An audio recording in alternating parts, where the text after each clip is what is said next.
I'm here today on the Washington, D.C. National Mall, where we are holding our first climate rally in the United States. There have been other small efforts around the country, but in honor of the 40th anniversary, we and our partners around the United States decided to put on a climate rally in the hope that we can convince Congress to pass good, comprehensive legislation to start solving the climate crisis. Earth Day 1970 was a major event worldwide because it launched the modern environmental movement. Before 1970, most of the environmental movement was concentrated on protecting land and wildlife species for hunters and anglers and for wealthy people.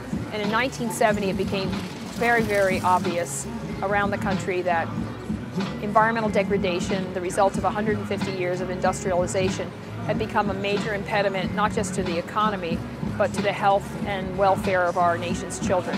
So in 1970, 20 million people came out on the street, and as the result of that, the EPA, Environmental Protection Agency, was created, and many of our environmental laws were passed in rapid succession after that.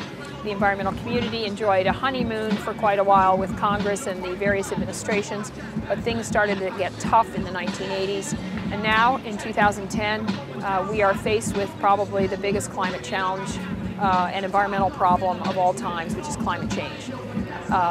We have enjoyed industrialization for 150 years, and it's now time for payback. As a result of this, we're hoping this event today will again start us on the road to recovery.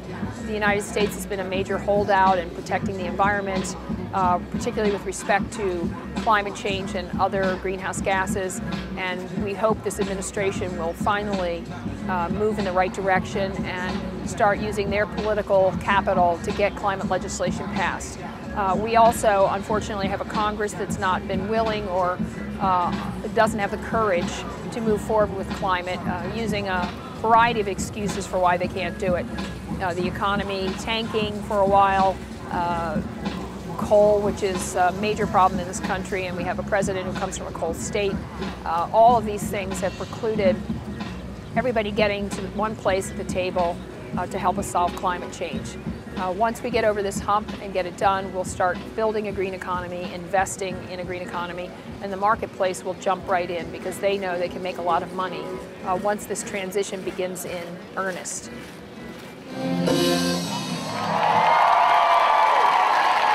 Muchas gracias. Thank you very much. We have a wide variety of issues that the world needs to address today in the 192 countries where Earth Day is being observed this year. But clearly the overarching one for most people right now is climate change. We are now about 30 years later than we should be in terms of successfully addressing this issue. It was one where the National Academy of Sciences of the United States in 1979 sent a report to Congress saying that although there still remain some ambiguities in the data, the case was sufficiently clear by 1979, literally 31 years ago, that it was time for Congress to enact some laws. 31 years later, we've still failed to act, although in the meantime there have been multiple international conferences and many other nations have made really serious commitments in this realm. So the purpose of this rally here in Washington, D.C. is to, in the shadow of the Capitol, try to bring pressure upon Congress, not just to pass some bill that has climate in its title, but a good, solid, effective bill that will be good from the beginning and have built into it a structure that will cause it to get better and better as time goes on.